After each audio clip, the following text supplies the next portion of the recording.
All right, everybody. It's about 11:15 on November 15th. I'd like to welcome everybody to the Opportunistic Trader. We're going to be speaking with Brynne Kelly of the Fundamental Angle and Mike Korn. Brynne and Mike join us regularly every Thursday at about 11 o'clock. We started a little later today because of the holiday, so there was some energy. The DOE release just came out at 11, but typically they're on at 11 talking all things energy. And so this is on the Opportunistic Trader. Today we open it up to a Zoom audience as well. But if you like what you hear on the Zoom audience, subscribe and you can get this live, this analysis every Thursday, as well as they're in the chat room answering questions throughout the week. But without further ado, Brynne Kelly and Mike Korn, I'll let you guys take it from here. Thanks, Michael. Welcome, everybody, and good morning. I just want to thank you guys for joining Michael and I today as we try to unpack the market move this week, or the last week, really, in natural gas and to some extent crude oil. So good to have you here with me, Michael. Thank you. Good to be here. Yeah, it was a lot going on. And, everybody's rushing around trying to find reasons for this move. But let's, real quick, before we dive into it, let's kind of run through the inventory numbers and get those out of the way. They almost seem minor at this point compared to, what the market's been doing on its own. But here we go. The gas number this week was an injection of 39. The expectation was around 36, so plus or minus. Really same story it's been every week. We really know, that we're significantly below historical averages. This particular week in November kind of can go either way, just depending on weather and what, how full storage is to start with. And, you can either inject or withdraw, just as we do at the first couple weeks of April. Like we did this past year, we actually withdrew when we, kind of got into the injection season.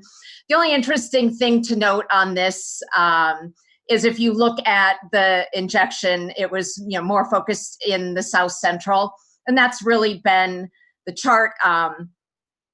In the bottom right is inventory levels by region, and obviously everybody, the green is this year's current inventory. And obviously we're behind in total and behind at a granular level. But the most glaring one, as we keep talking about, is the South Central. So, this last few weeks, actually this whole month, we've seen the cash markets be very well bid. And I would, to some extent say that we had a market that had waited for the low demand end of storage season month to be able to start pulling in a bunch of molecules and put them in the ground. And it was met with some tightness in the market. There was some colder weather. Actually, it was warmer, longer at the end of the season, and then it kind of got cold.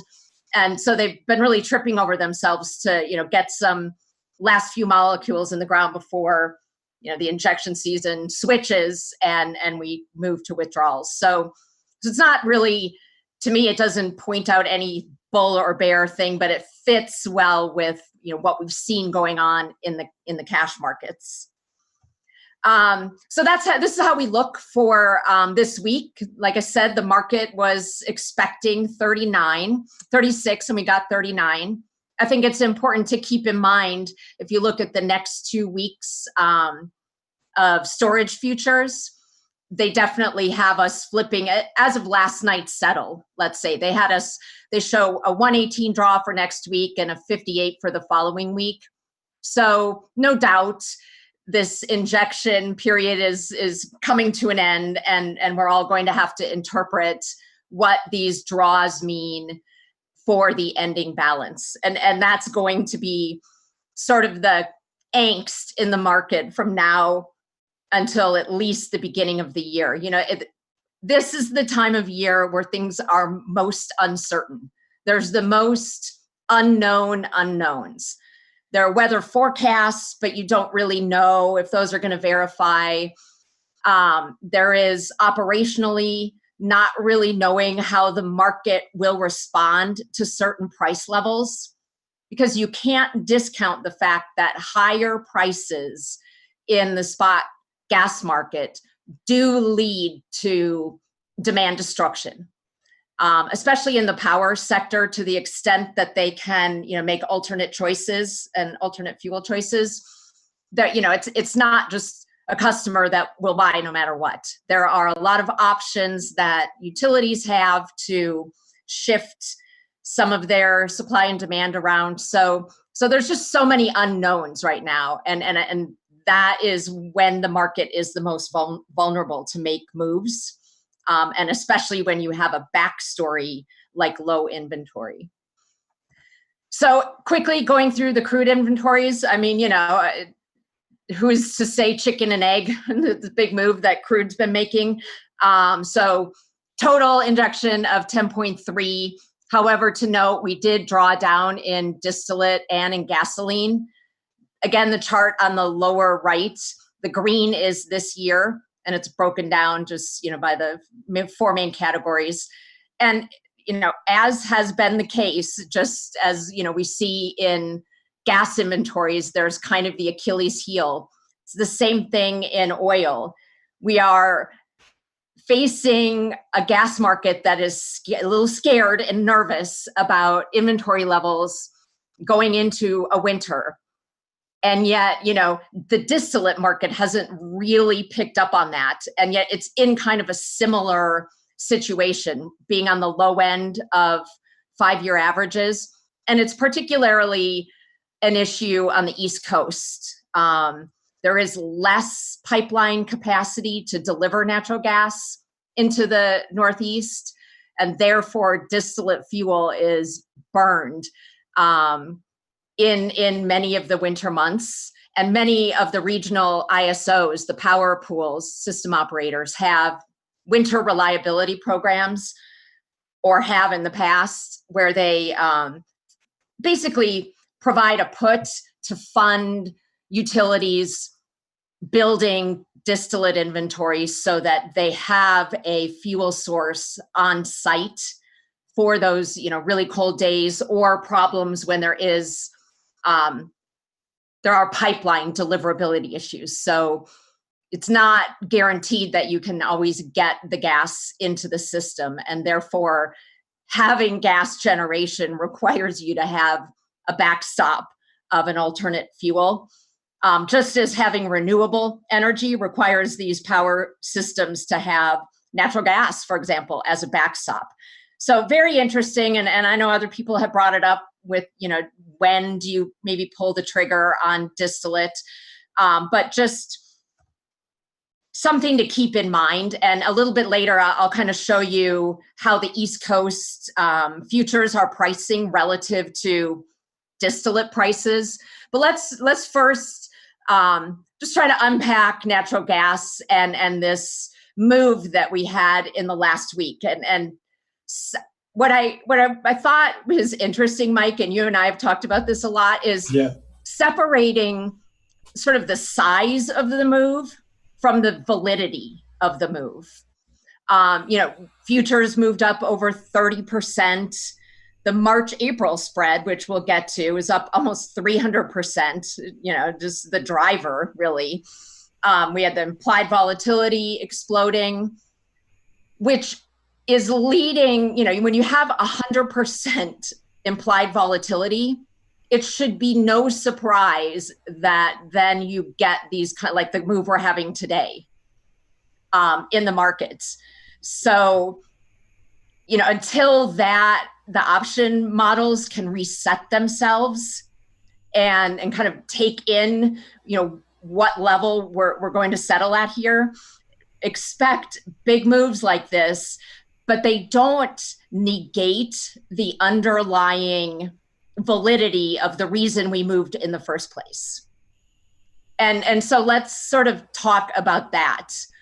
Mike and I, over the last several webinars, have been going through a lot of the winter spreads. DC, March, Feb, March, Jan, March. It was very clear through the way that those spreads were moving.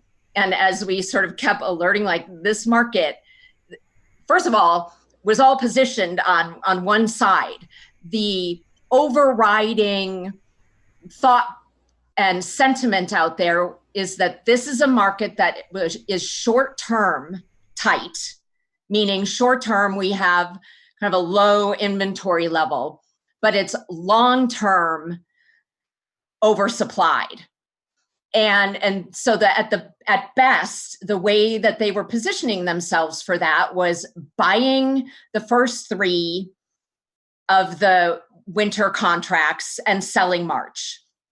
And the reason you have to place these spreads within the winter strip is you really just don't get anything if you have a position in April or the summer. You know, it just sits there dead during this time. So you really need to get these, you know, these spreads positioned, you know, for like an early run on tightness, and then, you know, a flood of gas or a failure of weather hitting the market at the end of the season. And certainly we saw that this last winter and the last several winters. March has underperformed. And even, I think this last year, January was the only contract that really performed for 2018. And then it was pretty much of a disappointment after that. So, you know, people have history in their minds always, no matter what the market is, and was very, very heavily positioned in long Feb, short March, long D, short March. And then all of a sudden, you kind of had this perfect storm of little things that came in and gave people a little bit of angst about that short March leg. There was colder weather, forecasts were coming out. I mean, as we know, this week's pretty cold. You know, was it going to be cold? Wasn't it going to be cold? How tight would the market be? There were changes in some of the long-term winter forecasts. We weren't really putting, you know, the last several injection storage weeks were kind of a disappointment. And then you had this whole oil position liquidation. And I can just tell you, you know, whether or not this is a real thing, there certainly is talk in the gas markets whenever there's a big, especially a big, well, up or down move in oil, like outsized, everybody starts talking about the associated gas. When oil's running and, you know, screaming higher, everybody worries that, you know, we'll get flooded with oil production, and which will lead to a whole slew of just associated gas that needs to be dumped on the market. And vice versa, when oil is crashing, you know, the sort of mentality is that producers might pull back, hence taking associated gas off of the market. So I know people have talked about unwinding a long oil, short natural gas spread. And all I can say on that is that it's natural that if you're producing crude oil, you might sell the gas portion of it at any price, because especially when oil prices are high, the profit or revenue from the gas is almost irrelevant.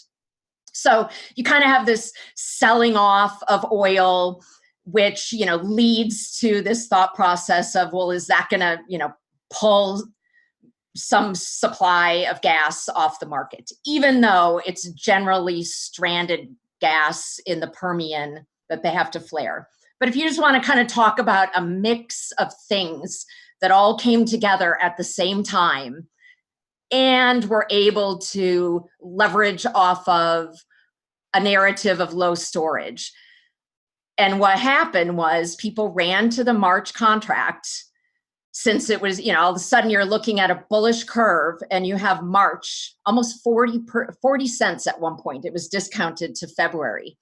And the first limit up we had, it was odd. I hadn't seen, I can't specifically recall a time where a back month hit limit up and it was hours later before the front month hit its limit and was able to release that.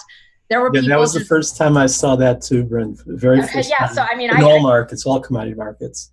It was, and you know, it was confusing what the rules were. You know, at first, people were expecting the March contract to get unlocked after 30 minutes, 30-cent limit up, and then it would unlock. And when that wasn't happening, people started calling the exchange.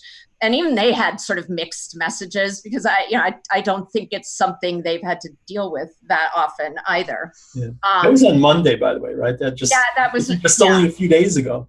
I know. Yeah. And yet that was really just the beginning of it, because considering people are bullish the front, bidding March just put more of a bid in the front contracts. And for sure, the spreads came in, but I think even today, Feb March is back out to 30 cents. The backwardation is still in the market. It wasn't as if this whole move resolved that. And we talk about that a lot in oil too, right? Like if the backwardation or contango gets resolved by a big move in outright prices. And so it wasn't necessarily so much that they were liquidating those bets on the front of the market. And I don't even know if liquidation is the right, closing out, changing where they were, wanted to put their spread leg, whatever you want to call it. All of a sudden, there was just a relentless bid in March. And that bid sat at limit up, I think both yesterday or 2 days this week. I forget what day it is. And that just was the impetus for, if people are suddenly quote unquote bullish March, what must they be in, the earlier, then people want to protect their front inventory even more. So those all came together and kind of, catapulted this huge move. Now, was the move, did we move too far, too fast? Most likely. But does a pullback today suggest that there was no fundamental bullish reason for the move? No, it doesn't. The move today, and probably strap in and get ready for it, when you have 90% implied volatility, you get big moves in the futures contracts. And it's so hard to get to a strike level given how expensive the options are. You move to that strike level and you got to move another 40 cents to even, really kind of try to push on people either way or try to get some protection. So, when natural gas gets volatile, it gets amazingly volatile. What is also interesting is as we pulled back today, all that happened really was that the call skew, got wider. So, even as we're selling out, I think at one point I saw the 20-ish delta DC was almost 10, maybe 9 points. Which you'd think after a big run if people were worried about it coming back off, but it's, the fear is to the upside in the winter, and it always seems to be in natural gas. Yeah. Brynne, when you're referring to how implied volatility exploded, I think this is what makes this price move so unique. Is volatility last week implied by option premium of at the money or options with 30% deltas, they were running about 45% vol. Yeah. And every day since last week, we've just seen that vol not just increase, but at an accelerated pace. And in 1 week's time, we went from 40% vol to 100% vol. And when we're talking about 100% vol, not referring to some way out of the money option out there. We're talking about 30% or options with deltas of 30%. And the calls. And one trade that happened earlier this week that we discussed, to give you an idea of just almost how absurd vol has become, is the March $15 calls with March at maybe $4.50. The March $15 calls, 15, right?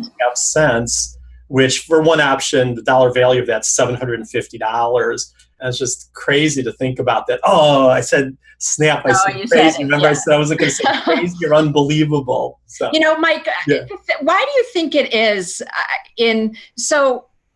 obviously, let's just chalk that one up as like, let's call that one a teeny, right? Like a lottery ticket. Yeah. But it's so far away. But even, given sort of history and where prices have been, and it's an anomaly, the years that natural gas really blows out. So it's not as if that's the norm, futures at least. I mean, certainly cash. And yet I can't understand the reasoning behind putting, like, let's say buying a $2 out of the money option and paying 50 cents to $1. Right. Just buy the underlying. And I know that people put options on their books just to have exposure to the commodity, but that is expensive to have exposure to the commodity. Yeah, as far as like how did we get to that level, or the math behind it, it really does come down to the calculus. And please know I'm not a quant, but it does come down to the calculus of determining acceleration and the rate of acceleration. And in physics, that's very hard to measure. So I think that's one of the reasons why option price models right now are generating really loopy values. And not a great week if this is your first week out there selling option pricing models. Right. That's when you got something that makes some sense. Yeah, I mean, I would say there are probably a lot of bruised option traders and market makers out there. You can tell they're just exhausted, right? It's just at what level, they were, options that were selling almost, trading at less than a penny, all of a sudden we're, 25 cents. Yeah. But now here we are, right? And you can't even, you go to a $15 call and you can't even get, less than a penny. So now it's crazy time, right? Yeah. And if you were short those calls, there's no way you could have hedged with gap higher openings. Those were lost in a big way and very painfully. So. Yeah. So I don't, I think the whole message there is that I kind of wanted to get out there is, look, I mean, after you have a big move like this, all prices are wild. Option, valuations, are really confused, and it's not really the time to say, well, we're going to $8, or we're heading back to $3.50.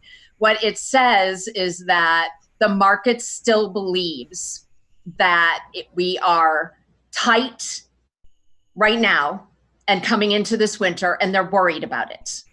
And they're not worried beyond that because they're feeling very comfortable with the supply narrative. And there's nothing that can change that except for time, right? You can take a contrary position to that and say, oh, I can't believe they're not buying the summer contracts, which haven't, by the way, moved at all. And people even tend to sell those against their front position. There's just until we move through the season and see how low inventory is going to be, we'll know how high summer prices or low have to go to incentivize producers. And right now, the market does not want to incentivize producers. Right. And look, if you switch over to crude oil, which is now switched into contango, it'll be interesting to see. We had a big injection this week and have been, kind of injecting oil into the ground. And of course, that's what you would expect when the market's in contango. So it will be interesting to see how much contango, how willing is the market going to be to pay producers to, continue to put oil in the ground. Certainly we're not at, Cushing we're like at 35 or something. I mean, we're not in any sort of too much at Cushing by any stretch of the imagination, but having learned from 2014 and 15, right, when then contango was just crazy, of course they were producing, right? And we'll just have to see if the market kind of doesn't allow that to happen again. Doesn't give so much contango that we get all the way back into massively oversupplied once again. Right. Can I just point out with contango, it's one thing to look at the front months, those time spreads, the front months of the curve, and to see the contango right now. December is about 23 cents below January. But my clients, mid-continent producers, they look further out. They look at Cal 19 versus Cal 20. And what we saw just in about a 1 or 2 week period of time that we discussed, actually it was last week, where the high point of the price curve in crude was in the June contract, about 7 months into the future.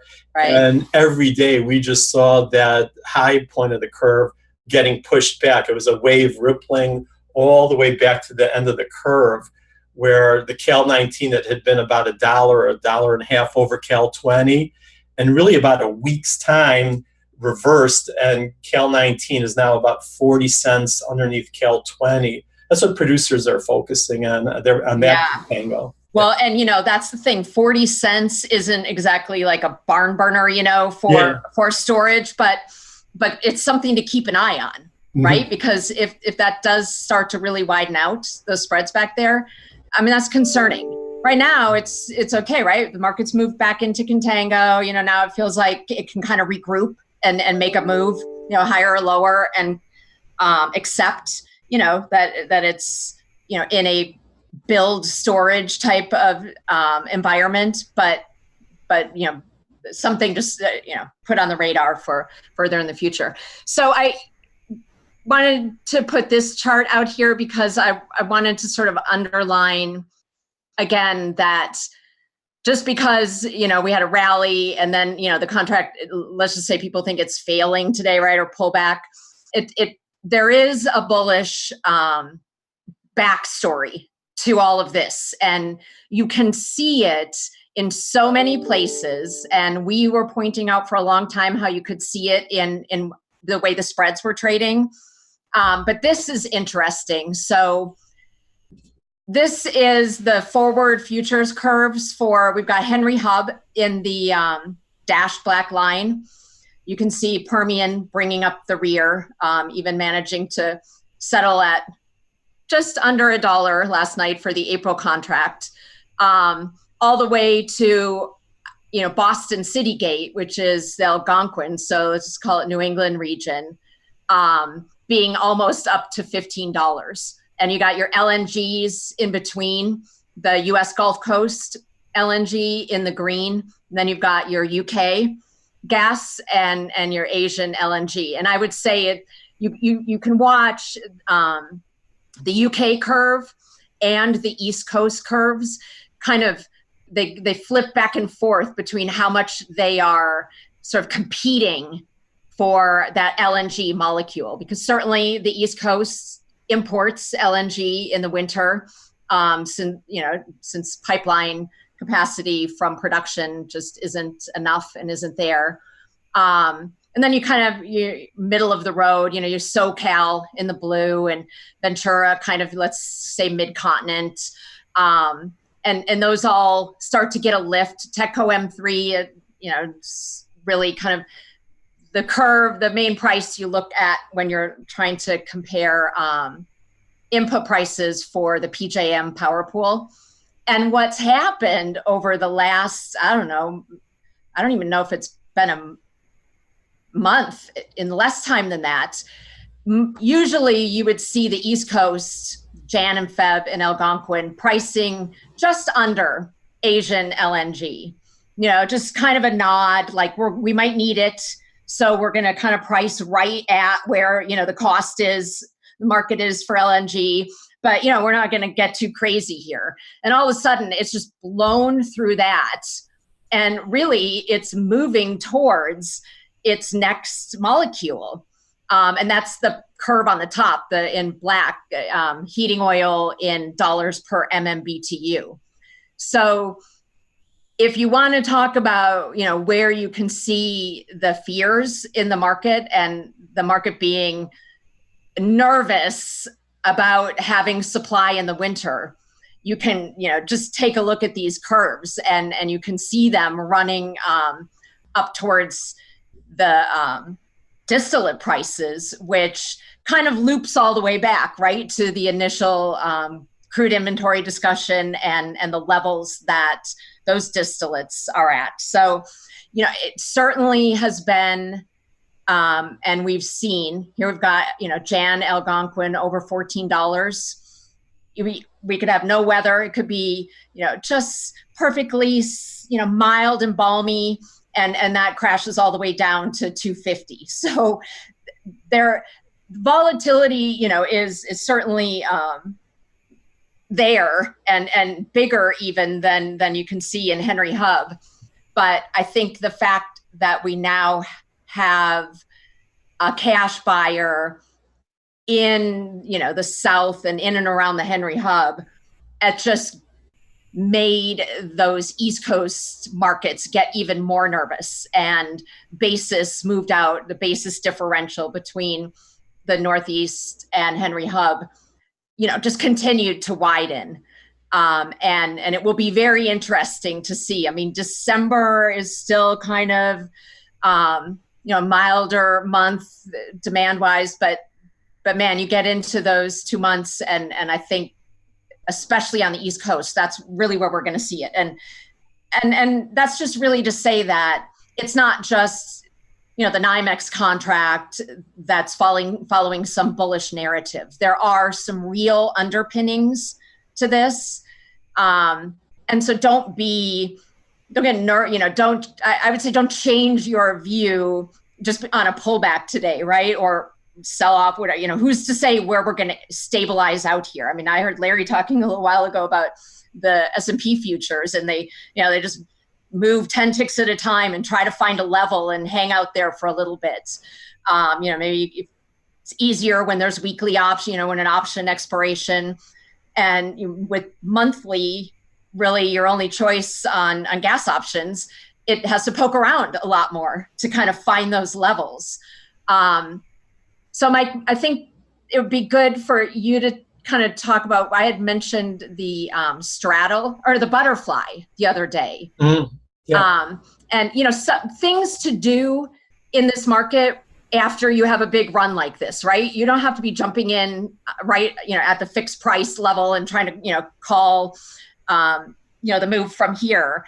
But there are some rational things that, might be worth taking a look at.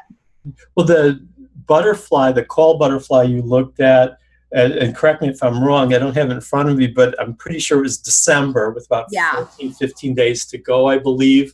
Yeah. It was the front month, and it was like the 475, 530 call. Yeah. Which you're buying a spread and selling a spread.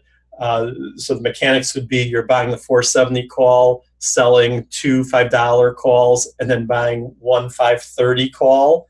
And your profit is realized, your maximum profit is if you have a move to $5. And it cost 3 cents roughly when you looked at the theoretical value of those strikes. Yeah. Yesterday in the crazy move, right? Because the higher call skew, just it kind of allows you to do that. And instead of having to just jump out there and, pick, pay, outright for one of these options, or have to stomach the swings back and forth in the market, and those were strikes I looked at yesterday, and that could be different today. Actually, I did looked at the equivalent strikes today, and what you were looking at paying 3 cents yesterday or the day before. I forget if you put it out yesterday. It was yesterday, but towards the morning, I guess. But I looked at it this morning before we went on the air, and the equivalent strikes were more like 4 cents now. So those premiums jumped. It's crazy, right? Yeah. But just with the mechanics of that butterfly, what I like about it is it's rather conservative in that you're buying one spread and you're selling another spread against it, and sharing one of the strikes, in this case the $5. And so the max profit occurring at $5, paying $3 for that, the strike 4.75. Yeah, you're risking 3 cents to make roughly 27 cents.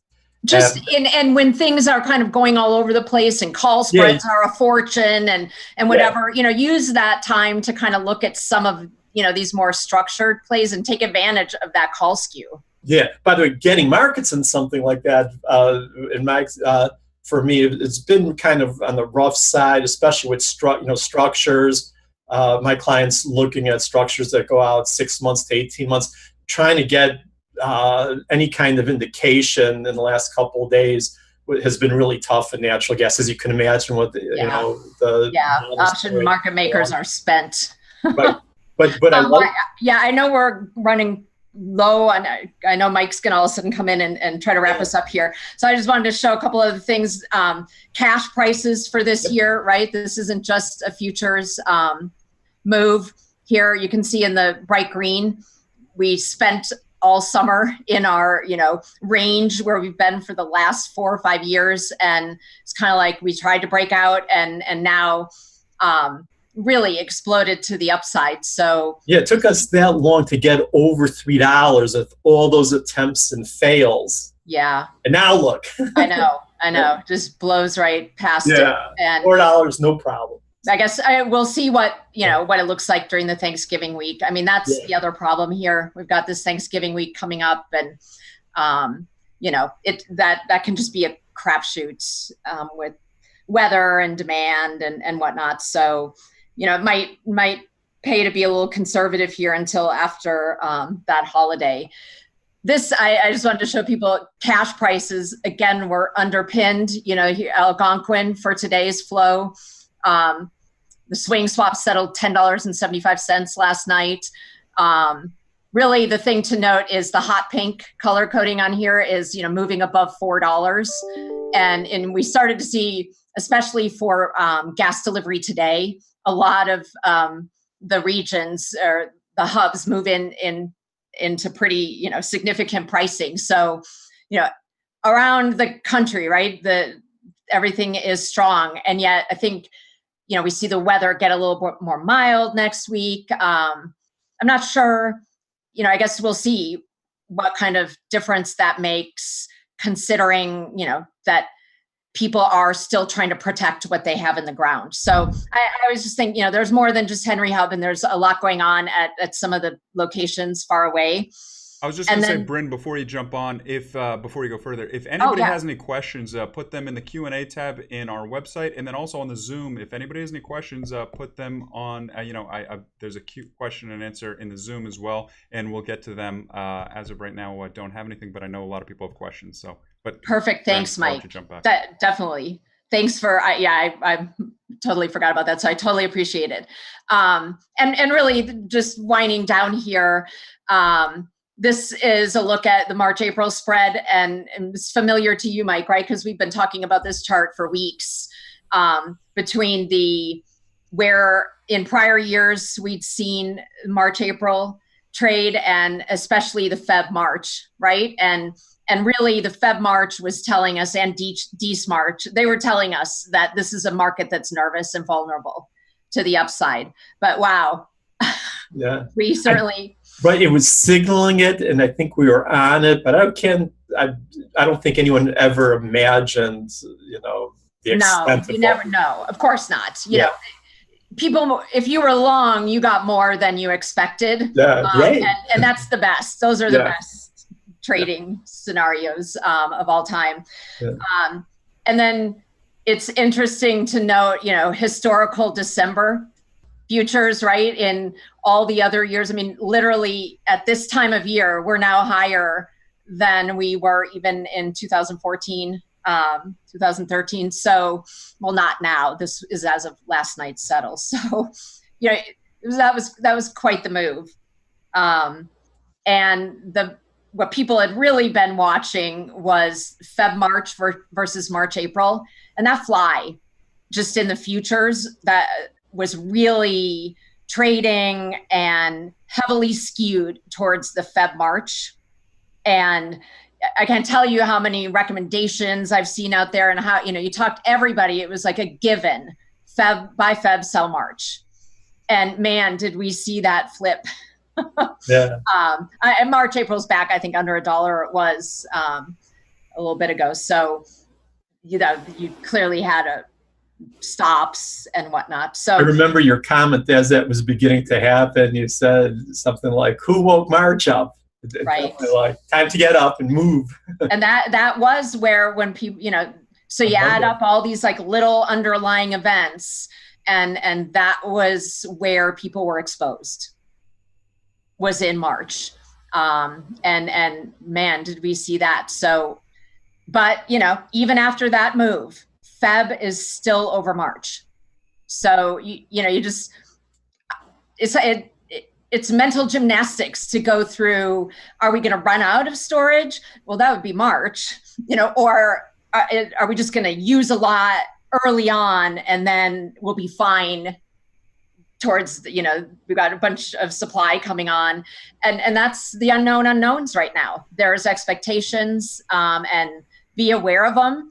And I think there's just going to be great volatility, but it's certainly not to say outright long or short at any of these levels, but spreads and option structures, especially ones with low premium, which you got to look to the flies now for that. Yeah. And keeping in mind, one of the impacts of this hyper volatility is the spread between the bid and the offer on different strikes, where they, in a much more quiet and tame market, like only 40% volatility, you can see the spread between the bid and the offer, 4 or 5 ticks at most, which would equate to $40 or $50 in natural gas options. And today they're 2 full cents, or more. Yeah. I mean, if you want an option, you got to reach for it, or you want to sell one, right? It's like through the market, anticipating the next move in the underlying. So it's crazy. So let's say smoke clears. Let's say vol comes back to more regular levels, if I can characterize it as regular levels. Do you see us? If I can put you on the spot, I'd be really interested to know how you're thinking here, Brynne. Do you think the highs, okay, they're in for the year, or this market with this volatility, it wouldn't be a shock to either come back to test that, or what's your sense here, if you don't mind me asking you? Well, that's a good question. I think I remain bullish as long as these spreads hold, have been holding, and so they've given me no indication, even in this, let's call it sort of resorting of positions, that sentiment is still there. Yeah. So for sure, that could propel us to $5. All depends on the weather. But the market is vulnerable to that. It's vulnerable. Yeah, the concerns, what I'm hearing from the client base, the concerns by producers is still very real and true. Yeah, and the only then next thing I'm sure we'll start hearing about is demand destruction, right? I mean, it's one thing to announce that we're going to export all this LNG. It's another thing to do that when natural gas is making new highs. Like, at some point you start to get some consumer outcry, right? Like, I mean, hey, quit. If it's so expensive, if that's causing our price, our market to go up. We might lose some support for that. So a lot of moving parts that, it's certainly not at all played out. And I think price would have to move higher and stay higher and more volatile for longer here before that happens. And so that means it probably will, right? It's like when gasoline went to $6 at the pump. It kind of takes a while before people kind of all of a sudden don't want to drive to carpool, the kids to soccer, and, think about taking public transportation. So that's anything. No, I think that's a lot of great information from you guys. I really appreciate it. This Brynne and Mike, Brynne from the fundamental angle. Mike has over 30 years experience as well trading commodities. A lot of great information. Brynne and Mike join us every Thursday as well as daily in our chat room. Energy is at the focus right now of the markets. Even today, right now, front month nat gas down 17% right now. We're trading just above $4. So it's been as wild as ever in these energy markets. We've seen a lot in the past 30 days. But we really appreciate the help. We'll speak to you guys next week. Thank you. Thanks. Thank you very much.